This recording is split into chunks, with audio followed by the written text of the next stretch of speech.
Chaque scroll, chaque pause, c'est ton cerveau qui fuit ce qu'il doit affronter. Tu perds ta clarté, ton énergie et ta direction. On va voir comment arrêter ça maintenant. Et en 3 gros points qu'on va voir ensemble dans cette vidéo. Pourquoi tu te distrais, ce que ça coûte et comment reprendre enfin le contrôle de ta vie. Moi, si tu me connais pas, c'est Alban Haï, architecte en structuration autonome, et mon but est de faire tourner les entreprises sur les dirigeants. À toi, Théodore, de te présenter. Moi, c'est Théodore, biohacker d'élite, et mon intention, c'est d'optimiser la santé des entrepreneurs pour leur permettre d'apporter au maximum de valeur dans la société. Première question.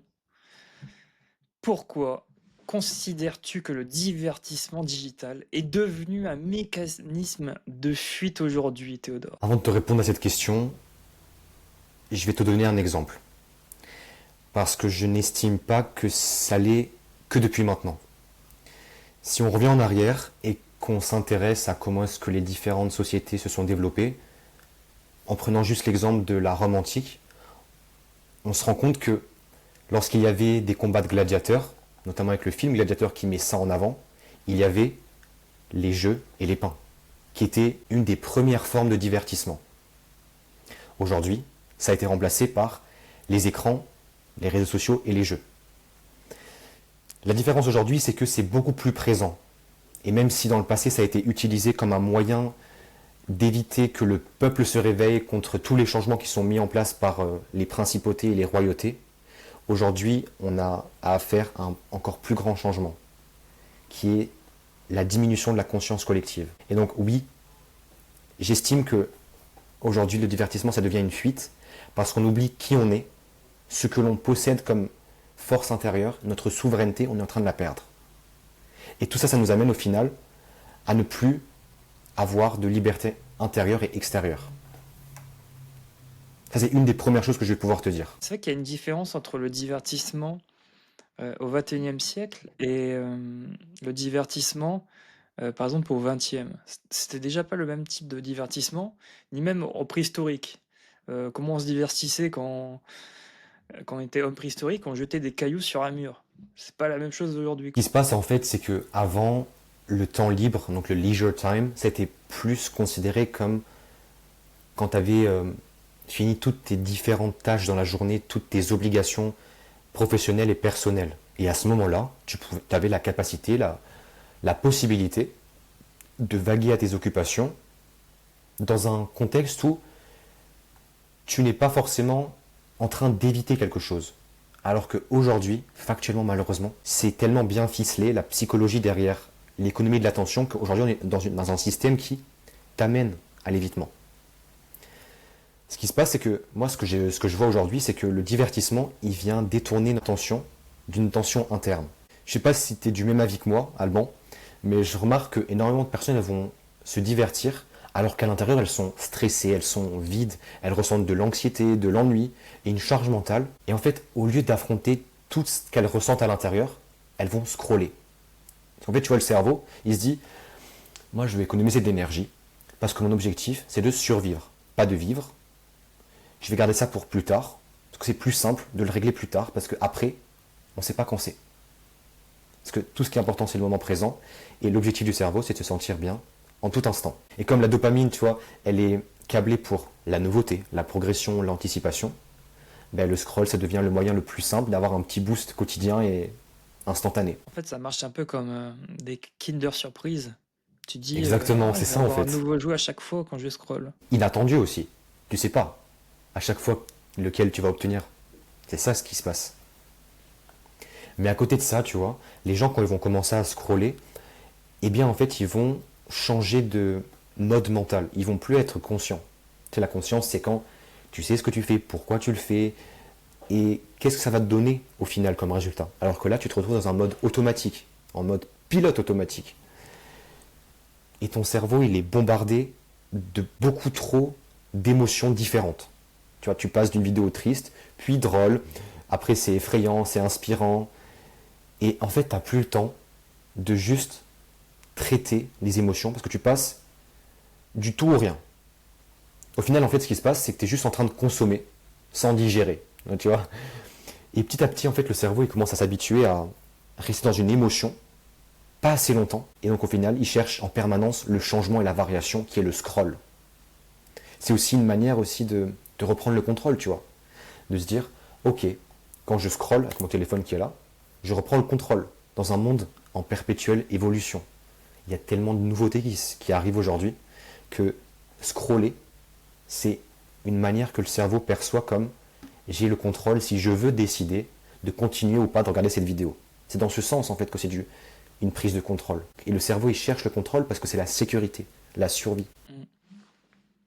Totalement d'accord avec toi, Théodore. Comment le scroll influence-t-il concrètement notre système dopaminergique? Mot un peu compliqué. Tu aurais pu aussi utiliser, je sais pas, le système de la récompense, la dopamine. Tu vois, c'est aussi une manière de dire les Ouais, c'est choses. plus simple, c'est vrai. Comme j'ai dit jusqu'à maintenant, et je pense que tu t'en es déjà rendu compte quand tu scrolles et que tu vois des choses inattendues, des choses nouvelles, ben en fait, ça te pousse à prendre des décisions tout le temps. Est-ce que je vais liker? Est-ce que je vais partager? Est-ce que je vais enregistrer le contenu, passer, commenter? Tu vois, tu as beaucoup d'actions que tu peux faire pour interagir avec ce que tu es en train de regarder. Et comme c'est tout le temps des micro-choix en permanence que tu fais, eh ben, tu as l'impression de reprendre le contrôle. C'est dans ça que je disais qu'on a le contrôle. Mais la seule chose qui se passe en réalité, c'est que l'algorithme, il contrôle ton cadre de décision. L'algorithme, il est tellement bien fait qu'il a exploité au maximum la psychologie humaine pour qu'au final, tu sois dans une fatigue décisionnelle. Tu ne sais plus en fait quel choix tu veux faire. C'est comme Netflix, Prime Video, Disney+, etc. Toutes ces plateformes où tu vas retrouver des films, tu as tellement de choix que tu ne sais plus quel film choisir. Petit aparté, l'algorithme, c'est un robot qui analyse ton comportement pour te proposer les meilleures vidéos, les meilleurs shorts possibles par rapport à ta psychologie ou à ton caractère. Oui, c'est vrai, et là, si on doit se pencher sur l'algorithme, qui est différent de l'intelligence artificielle, hein, il faut quand même le mettre comme ça sur la table, parce que ça peut porter à confusion, mais c'est deux choses distinctes. L'algorithme, il est aussi ici à relever, parce que la différence ici, c'est que lui, il va aussi te créer un espace dans lequel tu vas te retrouver qu'avec des vidéos qui correspondent à ton champ de croyance. Tu vois, tu te retrouves tout le temps à voir du contenu qui correspond à ce que tu crois, à ce que tu apprécies. Si tu regardes des vidéos, je sais pas, de business, tu vas que avoir des vidéos de business. Parce que l'algorithme, il veut que tu reviennes. Il veut que tu restes dans la plateforme sur laquelle tu es en train de consommer du contenu. Son objectif, c'est de récolter tes données. Et à côté de ça, il te donne ta récompense, qui est la nouveauté, le progrès, le mouvement dans ton divertissement, ta connaissance. D'ailleurs, ça, on peut en parler. Excuse-moi de te couper, Théodore. T'avais parlé des vidéos business. Effectivement, il y en a pas mal qui regardent des vidéos business. Donc, ils la regardent de temps en temps ou même tous les jours. Et en fait, au final, une vidéo, que ce soit divertissement ou business, si tu fais que consommer et pas mettre en application vraiment ce que tu as appris durant la vidéo, bah une vidéo business, ça reste une vidéo divertissement finalement. Tout Tu à vois, vu fait. que concrètement, tu t'en fais rien. C'est comme si je lisais un livre sur la scientifique, sur les espèces marines par exemple, et que à la fin, je faisais pas de bilan de conclusion pour savoir qu'est-ce que j'avais retenu. Bah, c'était juste du divertissement alors. Donc c'était plus ou moins la même chose que du scroll. Donc tu viens de scroller ton livre. En fait, c'est beaucoup plus profond que ça, parce qu'il faut aussi considérer que les livres qu'on lit, ça peut être aussi du divertissement. Comme tu viens de le dire, si on ne prend pas des notes de ce que l'on est en train de lire, c'est du divertissement. Peu importe le sujet que tu lis, si tu surlignes pas, si tu te poses pas des questions sur une petite feuille, sur un petit carnet, tu vas lire, mais tu vas rien retenir. Parce que ton cerveau ne retient pas une information que tu vas lire une seule fois. Le cerveau, il est câblé pour mémoriser les informations et les apprendre par trois moyens différents. La répétition, une intensité émotionnelle forte et la gamification, la notion de jeu, quand tu joues à quelque chose. Il y a peut-être d'autres moyens qui existent, mais quand tu vas coupler les trois que je viens de citer, c'est à ce moment-là que tu apprends le plus facilement. Et à côté de ça, ce qui se passe, c'est que aujourd'hui, les réseaux sociaux, ils cherchent à nous faire gagner du temps, nous permettre de ne pas mémoriser les choses.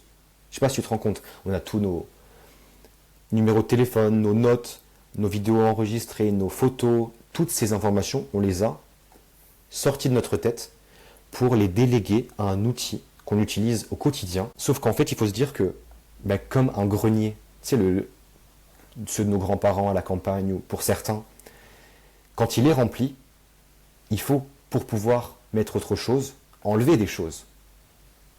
Donc c'est ici la subtilité qui se met en place avec les écrans, avec les outils qu'on a aujourd'hui. C'est que quand tu vas utiliser un écran et que tu vas donner les informations, tu es en train de sortir des choses de ta tête alors que tu aurais pu les avoir dans ta tête, que tu aurais pu retenir.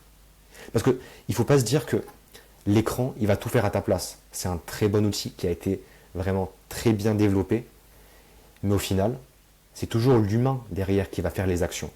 C'est toujours nous qui devons être compétents, savoir les choses. Est-ce que on est en train d'aller vers un divertissement productif qui nous amène à nous éduquer à savoir beaucoup de choses? Oui, je pense que oui. Mais dans une société qui évolue tellement vite, et on voit que on nous pousse à avoir de nouveaux comportements, à savoir faire des nouvelles habitudes, à utiliser ChatGPT au quotidien pour beaucoup de choses qu'avant on n'aurait peut-être jamais fait, tu vois.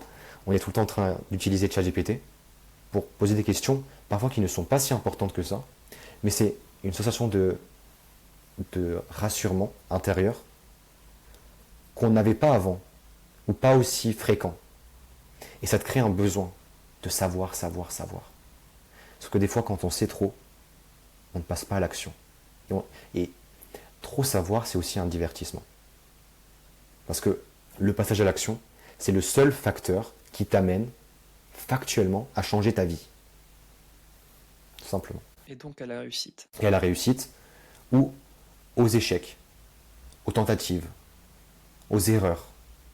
Mais Toute la les vie, en erreurs, fait. c'est le chemin progressif des humains pour grandir. Oui, c'est ça.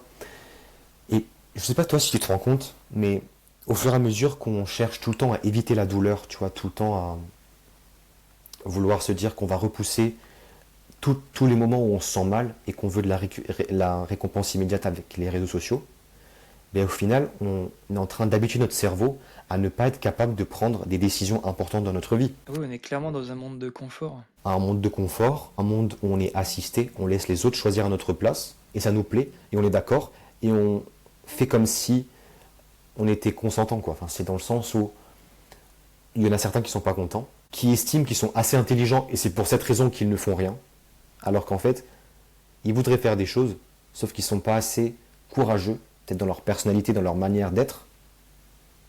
Notamment, il y a aussi le système économique, qui les empêche de se relever pour exprimer leur opinion. Parce qu'ils ont trop peur, d'une manière ou d'une autre, de se montrer pour dire qu'ils ne sont pas d'accord. Mais je pense que ils ont... Ici, le point fondamental, c'est qu'ils n'ont pas l'habitude de réfléchir sur leur but, ni sur leur avenir. En fait, tu passes tout ton temps à scroller ou à te divertir, tu te poses même plus la question de est-ce que tu vas bien intérieurement? Tu te le demandes plus. Et c'est pour ça aujourd'hui qu'il y a énormément de personnes qui vont avoir la nécessité d'aller voir un thérapeute, un psychologue, quelqu'un qui va pouvoir leur permettre de comprendre exactement comment est-ce qu'ils vont à l'intérieur. On ne nous éduque pas en fait, comment est-ce qu'on est censé gérer nos émotions. On est dans une société de contrôle. On cherche toujours à nous dire, il faut que tu maîtrises ces flux émotionnels, il faut que tu restes neutre, stoïque, fort, parce que ce sont les qualités qui priment dans la société aujourd'hui. C'est la même chose aujourd'hui en Asie, encore une fois, où on est vraiment dans le contrôle, de ne pas faire ça, toujours suivre les règles. C'est même un exemple pertinent que je peux te donner, c'est que une fois j'écoutais une vidéo dans laquelle ils expliquaient qu'à Uniqlo, qui est une entreprise asiatique, si je ne me trompe pas, c'est coréen ou japonais, un des deux. C'est quoi comme entreprise? Je sais plus. Uniqlo, Ça me dit quelque chose. c'est la marque de vêtements qui vend des Oui, vêtements c'est assez vrai. simples. C'est une entreprise japonaise, Uniqlo. Et ils expliquaient que un gars qui est français qui allait à Uniqlo au Japon, il a voulu acheter un article, sauf qu'il y avait un problème avec le terminal de paiement électronique. Il ne pouvait pas acheter le truc. Ils n'avaient pas une autre manière de le faire payer, parce qu'il n'avait pas d'espèces avec lui. Ou je sais plus, c'était un problème où en fait, je sais plus exactement c'était quoi le problème, mais ils n'étaient pas d'accord de chercher un processus alternatif. Tu sais, le SOAP. Le SOAP, la standardisation des opérations que tu vas mettre en place pour Ah ouais, poussé à faire un l'extrême. processus. En fait, ils étaient, soit on fait ça, soit on fait rien. Et en fait, ils attendaient qu'on leur donne l'autorisation. Tellement ils respectent les règles qui ne voyaient pas en fait d'alternative dans leur tête de comment permettre à la personne de payer. Le contrôle est tellement profond que même une personne qui travaille tous les jours dans ce lieu, elle prend même plus la décision de juste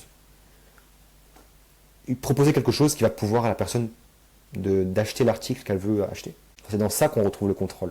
Tu n'arrives pas à réfléchir toi-même, même si l'entreprise ne t'appartient pas. Tu devrais normalement prendre des initiatives pour faire tourner ces choses. C'est des imprévus, des aléas, mais qu'il faut que tu saches surmonter. Pour reprendre sur la problématique du divertissement, il y a quelque chose à apprendre aussi, ça va être du côté de la Silicon Valley, donc aux États-Unis, où tous les gens qui travaillent chez Meta, donc Facebook, Google avec Alphabet, Les GAFAM aussi, plutôt. ouais, Les les GAFA GAFAM. d'un point de vue global, et ben, les mêmes ingénieurs qui ont conduit ces algorithmes pour pousser à la dépendance leurs usagers, leurs consommateurs, ils ont interdit l'utilisation de tous les réseaux pour leurs enfants. Juste cette phrase-là, ça veut tout dire. Ça veut dire qu'ils sont tellement conscients de la puissance qu'ils ont mis dans les algorithmes pour pousser à la consommation et pour pousser à avoir un esprit d'esclave, qu'ils ont interdit toute utilisation à leur famille et plus globalement à leurs enfants. Je suis tout à fait d'accord avec toi, et en plus c'est révélateur de quelque chose d'encore plus grand. C'est que l'outil qu'ils ont sophistiqué, avec toutes ces fonctionnalités qui sont mises en avant, avec la forme, le bruit qu'on va entendre, ils savent ce qu'ils font. C'est dans un intérêt économique, mais à côté de ça, ça détruit des vies. Ça détruit beaucoup d'individus qui se retrouvent déconnectés d'eux-mêmes. Et tout à l'heure, quand je t'expliquais par rapport à ça, de tout le temps vouloir éviter de prendre des décisions, au final, les gens, ils savent plus prendre des décisions importantes dans leur vie. Ils sont tout le temps dans la facilité, dans la gratification instantanée. Ils veulent plus donner d'efforts. Tout est une contrainte pour eux. Tout ce qu'ils font, c'est dur. Tu vois, c'est dans ça qu'on parle. C'est que si, imaginons demain, la personne elle doit parler au téléphone pour prendre un rendez-vous, elle va préférer prendre un rendez-vous dans une application. Alors que, factuellement, tu peux appeler la personne, mais c'est trop dur. Tu peux aller au magasin acheter tes courses, mais la personne elle va commander. Alors oui, commander, ça peut être aussi une manière d'économiser du temps. Mais certaines personnes qui peuvent se le permettre, et même d'autres qui ne peuvent pas se le permettre, elles vont commander, juste pour éviter d'avoir de l'anxiété sociale. Qui touche beaucoup plus de personnes qu'on pourrait le croire. Et surtout, il y a particulièrement ça aussi en Asie, pour en revenir, au Japon qui s'appelle les hikikomori. Ça va être des gens qui ne sont pas sortis de chez eux depuis entre 3 à 6 mois minimum. 3 à 6 mois, c'est quand même énorme, ça. C'est-à-dire qu'ils ne sont pas partis dans un magasin, ni chez le coiffeur, ni à toutes sortes de loisirs. Là, vous allez me demander, oui, mais alors comment ils sont livrés de la nourriture? Bah, c'est soit leurs parents qui leur donnent directement à leur porte, soit ils se font commander. Parce qu'en fait, concrètement, au Japon, tu peux tout te faire commander, sans voir d'être humain. Et il y a tellement cette peur et ce besoin d'être structuré dans la société que tout le monde doit se conformer. Tout écart, en fait, ça, pour eux, ils perdent la face et donc c'est horrible en Asie sur ça. Et pour éviter vraiment cette situation, ils vont encore plus se mettre sur eux-mêmes et donc ils vont rester dans leur confort et encore plus chez eux. Donc c'est une boucle virtueuse et là, tu entraînes des cas où pour faire bouger ces gens-là, c'est très très très compliqué. Parce qu'il faut avant tout changer le système parce qu'ils sont déjà pas cohérents avec le même système. Comment tu veux les mettre dans le système?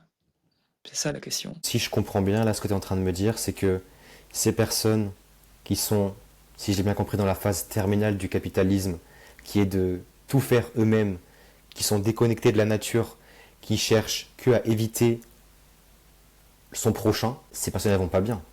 Parce qu'elles ne voient pas de gens, elles ne sont pas connectées à la nature, elles restent que entre elles, avec elles-mêmes ou avec leur famille. Est-ce que c'est ça le but, au final? C'est la question. Et est-ce que ça ne serait pas aussi révélateur aujourd'hui d'un problème plus profond? C'est-à-dire qu'on croit qu'on a besoin de personne qu'on est bien tout seul, alors que factuellement, si on revient dans le passé encore une fois, sans le groupe, on ne peut pas survivre.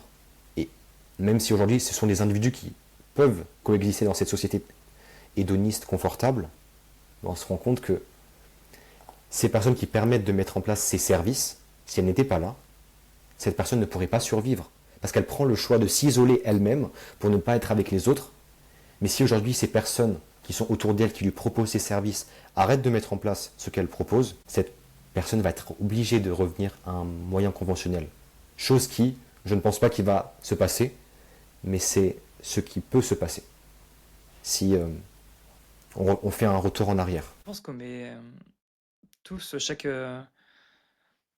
être humain, on met tous nos propres insécurités sur la personne en face de nous. Et ça entraîne aussi une anxiété, forcément. Si tu te dis que tout le monde est méchant avec toi, tout le monde va l'être. Parce que ton pensée fonde tes actions, et tes actions font tes pensées. Quelque chose à prendre en compte, c'est que, par exemple, pour parler un peu de la dépression, ça arrive du jour au lendemain, comme ça. Tes pensées, elles sont devenues tellement négatives que là, tu es rentré en dépression. Pour revenir à ce que tu viens de dire sur le sujet de la dépression, chose que j'ai eue dans le passé, qui a été liée à une addiction que j'ai eue, beaucoup à la dopamine, j'étais vraiment en dessous de la baseline. Je dirais pas forcément que c'est représentatif de tous les types de dépression, parce que oui, la dépression aujourd'hui, c'est pas seulement lié à la dopamine, mais c'est lié aux croyances que tu as à l'intérieur de toi. Les différentes croyances que tu peux avoir, il y a deux systèmes qui existent. Soit tu as un mindset qui est fixé, soit tu as un mindset qui est orienté vers la croissance. En anglais, on va dire fixed mindset ou growth mindset. C'est la différence entre fixed mindset, tu changes pas d'idée, et growth mindset, tu penses que tout est possible. Et j'estime aujourd'hui que les personnes qui sont en dépression, elles ont tellement intériorisé leur narratif intérieur dans leur subconscient qu'elles ne vont pas réussir, qu'elles ne sont pas assez bien, qu'elles ne sont pas assez aimées, que tout est mal dans leur vie, que tu sais, le subconscient apprend avec la répétition. Il accepte tout ce qu'on lui dit parce qu'il ne peut pas refuser. Quand tu dis un truc négatif, il l'accepte comme une affirmation. Et il l'enregistre comme vrai. Enfin, je pense qu'il l'a déjà entendu. Et en fait, si tu penses tous les jours, je suis une merde, je mérite pas, ou je suis pas assez bien pour ce monde, je vais pas réussir, mais si tu répètes ça tous les jours dans ta tête, que tu associes aussi l'état émotionnel à cette croyance, c'est factuel, c'est réel en fait. Tu vas émaner l'énergie, la fréquence vibratoire qui est associée à cet état. Et tu vas devenir cette personne. Tu vas, dans tous les aspects de ta vie, dans tous les plans, que ce soit mental, émotionnel, physique, spirituel, tu vas devenir cette personne. C'est indéniable. Maintenant, c'est vrai que à l'intérieur, on a aussi cette partie de nous qui nous montre que c'est pas pour nous cet état. Parce que des fois, la société elle est tellement forte qu'elle nous conditionne. Le conditionnement, on en a parlé dans le podcast précédent, où ça va tellement nous influencer qu'on va changer de la personne qu'on est à une version qui conforme ce que la société attend de nous. Et aujourd'hui, on se retrouve avec beaucoup de personnes qui ne réalisent pas leurs rêves parce que leurs croyances les bloquent. C'est aussi l'exemple de la crise de la quarantaine où les gens ils se rendent compte qu'ils sont passés à côté de leur vie, qu'ils auraient pu mettre en place les choses, mais ils ont été dans le confort, la peur de passer à l'action parce que ils se disaient oui mais et si? Et cette question c'est l'anxiété. Alors que tu ne vas pas mourir en fait si tu prends des risques. Surtout que les risques sont récompensés dans le capitalisme, qui est un système qui récompense ceux qui apportent de la valeur. Il y a aussi sur l'aspect de la dépression. Donc ça, c'est surtout en France. En France, il me semble qu'on est dans le top 3 des pays où on consomme le plus de médicaments L'antidépresseur. contre la dépression. Ce qui est vraiment incroyable. Et je pense que ce qui joue ici, forcément, les médicaments, ils sont remboursés. Mais il n'y a pas que ça à prendre en compte. C'est que en France, on préfère corriger les symptômes, corriger la maladie, que corriger la cause racine. La cause racine, c'est là où ça débute tout. Donc si la cause racine, c'est comme un arbre. Si les racines, elles sont pourries, bah, ton arbre, il va tomber. Que si les racines, elles sont bonnes, bah, il va fleurir, il va avoir des nouvelles fleurs. C'est le même principe. C'est qu'en France, ouais, vraiment, on préfère prendre des médicaments qui vont, en plus, nous rendre soit somnolents durant la journée ou moins productifs, et il va nous acclimater aussi à avoir ce régime de vie tous les jours. On va pas changer la cause racine. Et comment changer la cause racine alors?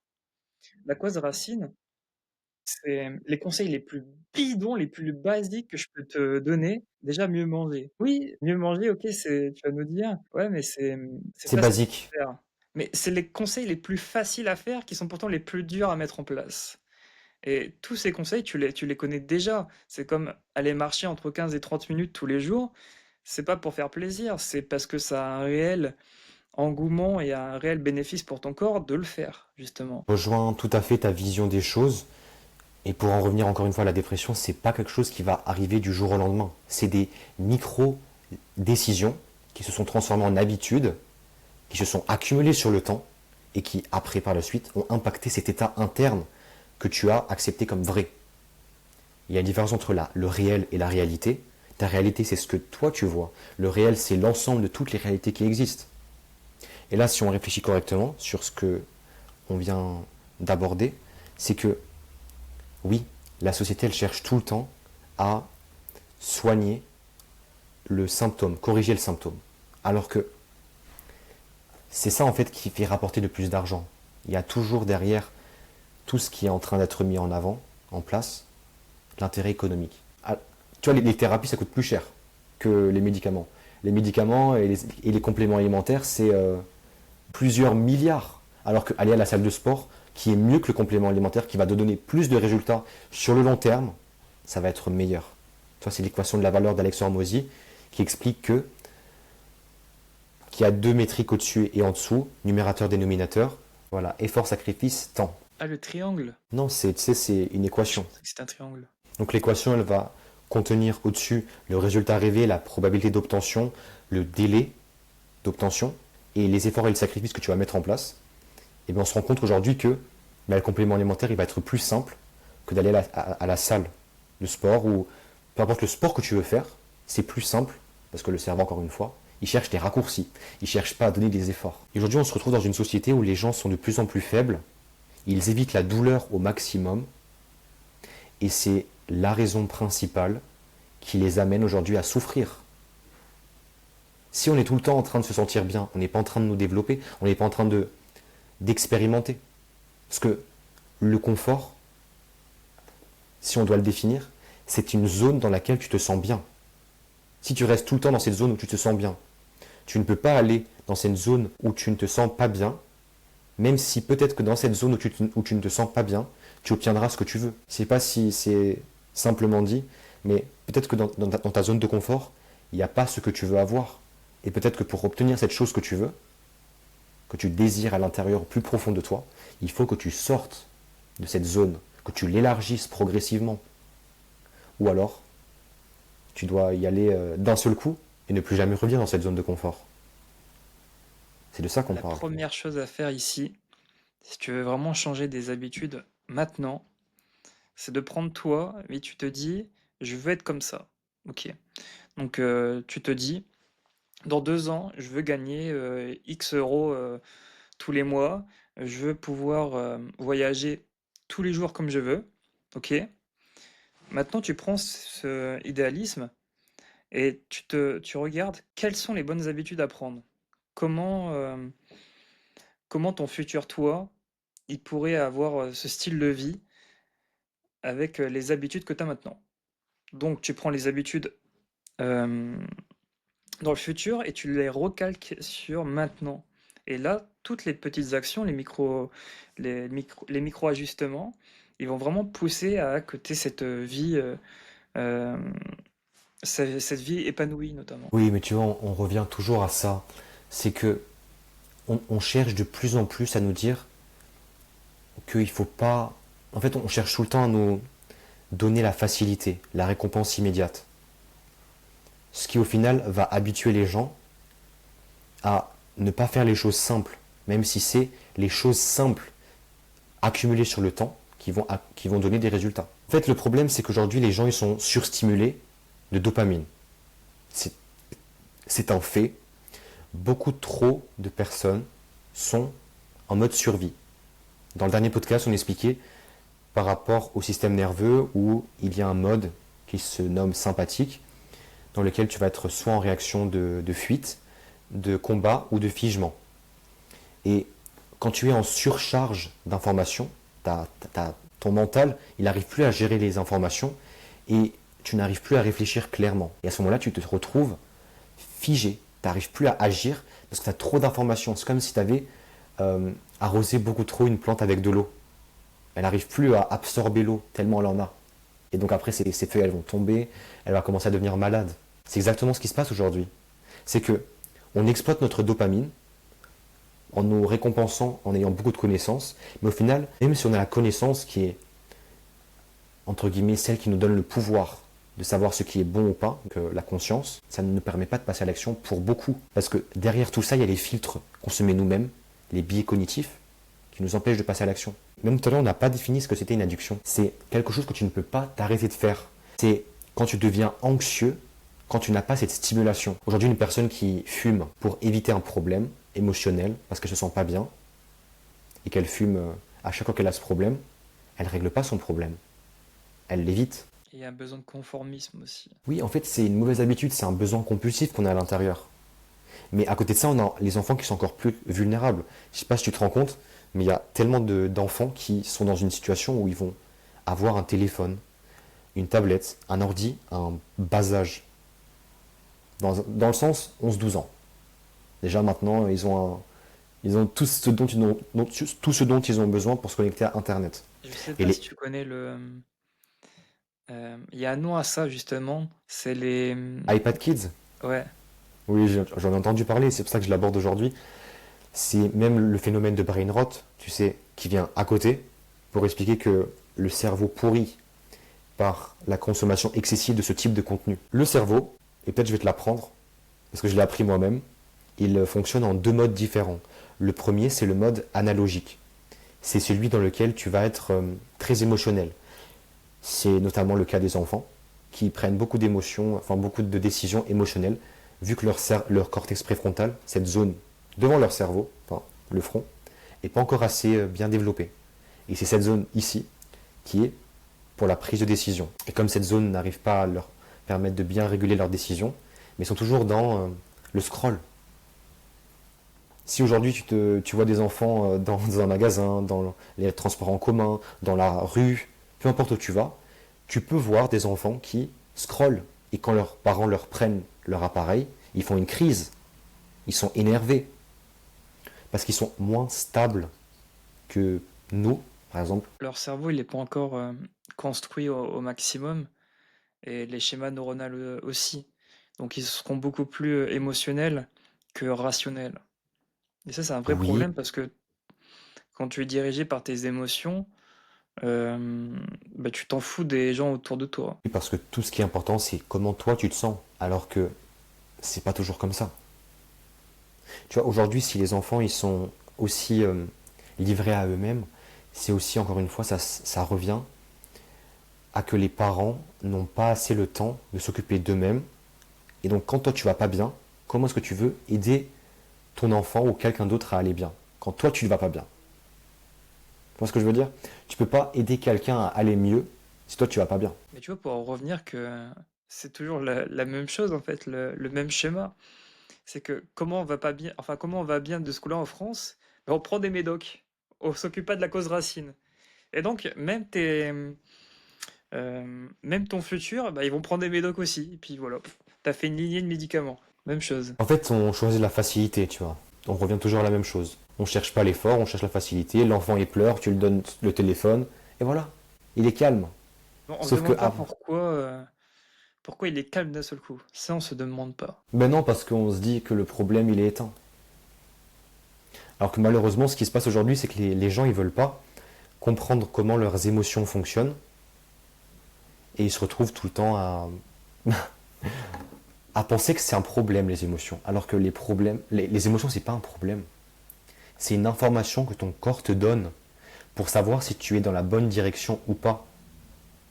Aujourd'hui, les gens, ils sont tellement inconscients déjà de comment fonctionne leur corps, leurs Mais moi, je pense émotions, qu'en leur vérité, cerveau. c'est normal que les gens sont plus ou moins inconscients parce que même les spécialistes, elles sont inconscients. Parce que quand tu vas voir un dentiste et puis il te dit, OK, on va changer ta dent, mais il te dit pas, bah, brosse-toi les dents, bon, tu sais qu'il y a un problème là. Et enfin, le dentiste, c'était pas vraiment le meilleur exemple. Mais par exemple, un médecin, il va te dire, ok, bah tiens, je te fais une liste avec les médocs. Il va jamais te dire, tiens, tu devrais faire du sport. Alors là, pourtant, c'est un médecin généraliste et il est censé quand même connaître son métier. Tu sais que récemment j'ai entendu que les médecins ils ont commencé à prescrire des séances de sport aux gens.